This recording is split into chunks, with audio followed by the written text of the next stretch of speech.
ਵਾਹਿਗੁਰੂ ਜੀ ਕਾ ਖਾਲਸਾ ਵਾਹਿਗੁਰੂ ਜੀ ਕੀ ਫਤਿਹ।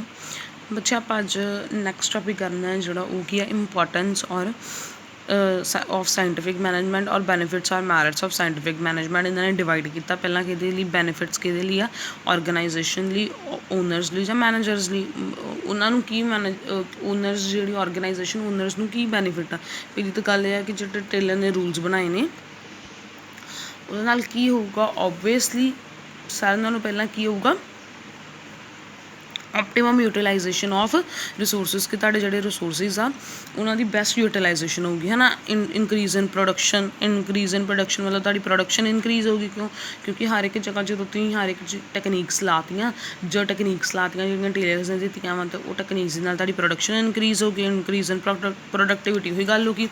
Increase improvement in product quality कि जो तुसीं टैकनीक्स इन्नियां वधिया लातियां तुहाडी क्वालिटी भी प्रोडक्ट की होगी वधिया होगी, कॉस्ट की होगी रिड्यूस होगी, प्रॉफिट इनक्रीज होणगे। तो डिवीजन ऑफ लेबर ਦੇ ਵਿੱਚ ਇਹ ਆ ਕਿ ਤੁਸੀਂ ਅਕੋਰਡਿੰਗ ਟੂ ਉਹਨਾਂ ਦੀ ਕੀ ਆ, ਜਿਹਨੂੰ ਆਪਾਂ ਕਹਿ ਦਿੰਦੇ ਵਰਕਰ ਦੀ ਸਪੈਸ਼ਲਾਈਜੇਸ਼ਨ ਦੇ ਅਕੋਰਡਿੰਗ ਤੁਸੀਂ ਵਰਕਰ ਨੂੰ ਕੰਮ ਦਿਓਗੇ। ਜਦੋਂ ਤੁਸੀਂ ਵਰਕਰ ਦੇ ਅਕੋਰਡਿੰਗ ਕੰਮ ਦਿਓਗੇ ਤਾਂ ਹਰ ਇੱਕ ਵਰਕਰ ਕੀ ਹੋਊਗਾ, ਆਪਣੀ ਆਪ ਚੀਜ਼ 'ਤੇ ਸਪੈਸ਼ਲਾਈਜੇਸ਼ਨ ਹੋ ਜੂਗੀ ਐਂਡ ਉਹਦੇ ਨਾਲ ਕੀ ਹੋਊਗੀ, ਤੁਹਾਡੀ ਲੇਬਰ ਦੀ ਕੀ ਹੋ ਜੂਗੀ, ਡਿਵੀਜ਼ਨ ਹੋ ਜੂਗੀ। ਠੀਕ ਆ। ਬੈਨੀਫਿਟਸ ਫॉर ਇੰਪਲੋਇਜ਼ ਨੂੰ ਕੀ ਬੈਨੀਫਿਟ ਆ। ਪਹਿਲੀ ਤਾਂ ਗੱਲ ਇਹ ਕਿ ਇੰਪਲੋਇਜ਼ ਨੂੰ ਟ੍ਰੇਨਿੰਗ ਮਿਲ ਜਾਂਦੀ ਆ ਕਿ ਬੈਟਰ ਇੰਪਲੋਇਜ਼ ਸਿਲੈਕਟ ਹੁੰਦੇ ਆ। ਫਿਰ ਉਸ ਤੋਂ ਬਾਅਦ ਉਹਨਾਂ ਨੂੰ ਕੀ ਦਿੱਤੀ ਜਾਂਦੀ ਹੈ, ਟ੍ਰੇਨਿੰਗ ਦੀ ਟੈਕਨੀਕਸ ਦੇ ਨਾਲ। ਠੀਕ ਹੈ ਨਾ। ਜਿਹੜੀਆਂ ਟੈਕਨੀਕਸ ਆਪਾਂ ਹੁਣੇ ਪੜ੍ਹੀਆਂ, ਮੈਂਟਲ ਰੈਵੋਲਿਊਸ਼ਨ ਹੋ ਗਿਆ, ਠੀਕ ਹੈ, ਮੈਂਟਲ ਰੈਵੋਲਿਊਸ਼ਨ ਹੋ ਗਿਆ, ਮੈਥਡ ਸਟੱਡੀ ਹੋ ਗਿਆ, ਮੋਸ਼ਨ ਸਟੱਡੀ ਹੋ ਗਿਆ, ਫਟੀਕ ਸਟੱਡੀ ਹੋ ਗਿਆ। ਠੀਕ ਹੈ। ਜੋਬ ਸੈਟਿਸਫੈਕਸ਼ਨ ਇਹਦੇ ਨਾਲ ਇਹ ਆ ਕਿ ਵਰਕਰਸ ਨੂੰ ਜੋਬ ਸੈਟਿਸਫੈਕਸ਼ਨ ਹੁੰਦੀ। ਕਿਉਂਕਿ ਉਹਨਾਂ ਦੀ ਕੁਆਲੀਫਿਕੇਸ਼ਨ ਦੇ ਅਕੋਰਡਿੰਗ, ਉਹਨਾਂ ਦੀ ਕੁਆਲਿਟੀਜ਼ ਦੇ ਅਕੋਰਡਿੰਗ ਹੀ ਉਹਨਾਂ ਨੂੰ ਜੋਬ ਮਿਲਦੀ ਹੈ। Better relations with manager. Mental revolution ਜਿਹੜੀ ਆਪਾਂ ਪੜ੍ਹੀ ਉਹਦੇ ਨਾਲ ਕੀ ਹੋ ਜਾਂਦਾ, ਵੇਖੋ ਮੈਂਟਲ ਰੈਵੋਲਿਊਸ਼ਨ ਜਿਹੜੀ ਆਪਾਂ ਪੜ੍ਹੀ ਉਹਦੇ ਨਾਲ ਵਰਕਰਸ ਦੇ ਬੈਟਰ ਰਿਲੇਸ਼ਨਸ ਬਣਦੇ ਆ ਇੰਪਲੋਇਜ਼ ਦੇ ਨਾਲ, ਅਤੇ ਆਪਸ ਦੇ ਵਿੱਚੋਂ ਕੀ ਆ, ਤਾਲਮੇਲ ਵਧੀਆ ਬਣਦਾ। Useful for efficient employees under scientific management. Efficient employees get higher wages due to differential piece base system. ਇਹ ਆਪਣੇ ਆਪ ਚੰਗੀ ਤਰ੍ਹਾਂ ਪੜ੍ਹ ਲਿਓ ਕਿਉਂਕਿ ਮੈਂ ਉੱਤੋਂ ਦੱਸਣ ਦੀ, ਕਿਉਂਕਿ ਬਹੁਤ ਸੌਖਾ ਹੈ। ਹੁਣ ਦੇਖੋ ਕਹਿੰਦਾ ਐਫੀਸ਼ੀਐਂਟ ਇੰਪਲੋਇਜ਼ 'ਚ ਕਹਿੰਦਾ ਕਿ ਜਦੋਂ ਤੁਸੀਂ ਆਪਾਂ ਡਿਫਰੈਂਸ਼ੀਅਲ ਪੀਸ ਵੇਜ ਸਿਸਟਮ ਪੜ੍ਹਦੇ ਹੋ ਉਹਦੇ ਵਿੱਚ ਹੈਗਾ ਨਾ ਕਿ ਜਿਹੜੇ ਐਫੀਸ਼ੀਐਂਟ ਇੰਪਲੋਇਜ਼ ਉਹਨਾਂ ਨੂੰ ਵੱਧ ਸੈਲਰੀ ਵੱਧ ਵੇਜਸ ਮਿਲਦੀ ਹਨ, ਜਿਹੜੇ ਇਨਐਫੀਸ਼ੀਐਂਟ ਉਹਨਾਂ ਨੂੰ ਘੱਟ ਮਿਲਦੀ।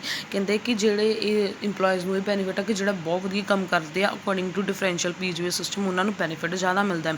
ਬੈਟਰ ਵਰਕਿੰਗ ਕੰਡੀਸ਼ਨ, ਇੰਪਲੋਇਜ਼ ਨੂੰ ਵਰਕਿੰਗ ਕੰਡੀਸ਼ਨਸ ਵਧੀਆ ਮਿਲਦੀਆਂ ਵਾ ਕਿਉਂਕਿ ਟੈਕਨੀਕਸ ਇੱਦਾਂ ਦੀਆਂ ਲਾਈਆਂ ਜਾਂਦੀਆਂ। ਜਿੱਦਾਂ ਫਟੀਕ ਸਟੱਡੀ ਦਿੱਤੀ ਜਾਂਦੀ, ਫਟੀਕ ਸਟੱਡੀ ਦੇ ਵਿੱਚ ਤੁਹਾਨੂੰ 2 ਘੰਟੇ ਕੰਮ ਕਰਵਾਇਆ ਤਾਂ ਤੁਹਾਨੂੰ 15 ਮਿੰਟ ਦੀ ਕੀ ਮਿਲਦੀ ਆ, ਬ੍ਰੇਕ ਮਿਲਦੀ ਆ। ਦੈਟ ਮੀਨਸ ਕਿ ਇੰਪਲੋਇਜ਼ ਲਈ ਵੀ ਇਹ ਟੈਕਨੀਕਸ ਵਧੀਆ ਨੇ।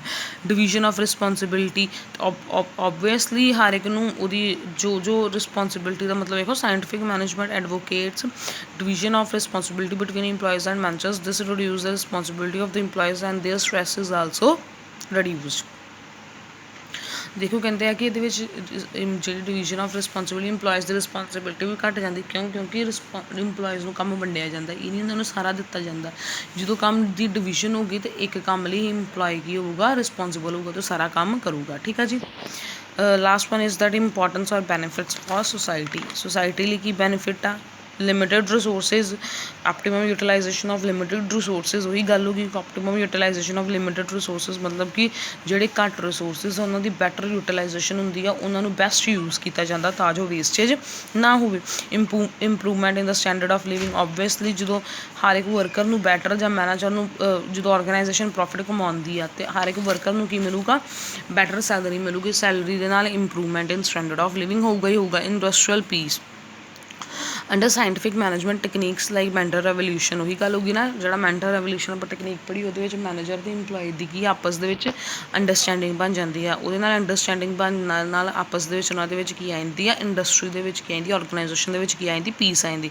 ਇੰਡਸਟਰੀਅਲ ਡਿਵਲਪਮੈਂਟ, ਉਹੀ ਗੱਲ ਓਬਵੀਅਸਲੀ ਜੇ ਪ੍ਰੋਡਕਸ਼ਨ ਅਤੇ ਪ੍ਰੋਫਿਟ ਇਨਕਰੀਜ਼ ਹੁੰਦੇ ਆਰਗੇਨਾਈਜੇਸ਼ਨ ਦਾ ਅਤੇ ਇੰਡਸਟਰੀ ਕੀ ਹੋਊਗੀ, ਡਿਵੈਲਪ ਕਰੂਗੀ। ਇਕਨੋਮਿਕ ਡਿਵਲਪਮੈਂਟ ਦੇ ਵਿੱਚ ਉਹੀ ਹੋ ਗਿਆ ਕਿ ਰਿਡਕਸ਼ਨ ਇਨ ਕੋਸਟ ਅਤੇ ਪ੍ਰੋਫਿਟ ਇਨਕਰੀਜ਼ ਹੋਊਗਾ ਅਤੇ ਓਬਵੀਅਸਲੀ ਉਹਨਾਂ ਦੀ ਪੈਸੇ ਵੱਲੋਂ ਵੀ ਕੀ ਹੋਊਗੀ, ਇਕਨੋਮਿਕ ਦਾ ਮਤਲਬ ਹੁੰਦਾ ਵਾ ਪੈਸੇ ਵੱਲੋਂ ਵੀ ਉਹਨਾਂ ਦੀ ਕੀ ਹੋਊਗੀ, ਡਿਵਲਪਮੈਂਟ ਹੋਊਗੀ। Benefits to customer due to scientific management customers get better quality products at low price. This benefits the customers ਦੇ ਲੋਟ। ਉਹੀ ਗੱਲ ਹੋਗੀ, ਮੈਥਡ ਸਟੱਡੀ ਕੀਤੀ ਆਪਾਂ, ਟੈਕਨੀਕਸ ਜਿਹੜੀਆਂ ਕੀਤੀਆਂ ਉਹਦੇ ਨਾਲ ਕੀ ਹੁੰਦਾ, ਕਸਟਮਰਸ ਨੂੰ ਬੈਟਰ ਪ੍ਰੋਡਕਟਸ ਮਿਲਦੇ ਆ। ਜਦੋਂ ਬੈਟਰ ਪ੍ਰੋਡਕਟਸ ਮਿਲਦੇ ਤਾਂ ਕਸਟਮਰ ਕੀ ਹੁੰਦੇ, ਸੈਟਿਸਫਾਈ ਹੁੰਦੇ ਆ। ਠੀਕ ਆ ਜੀ।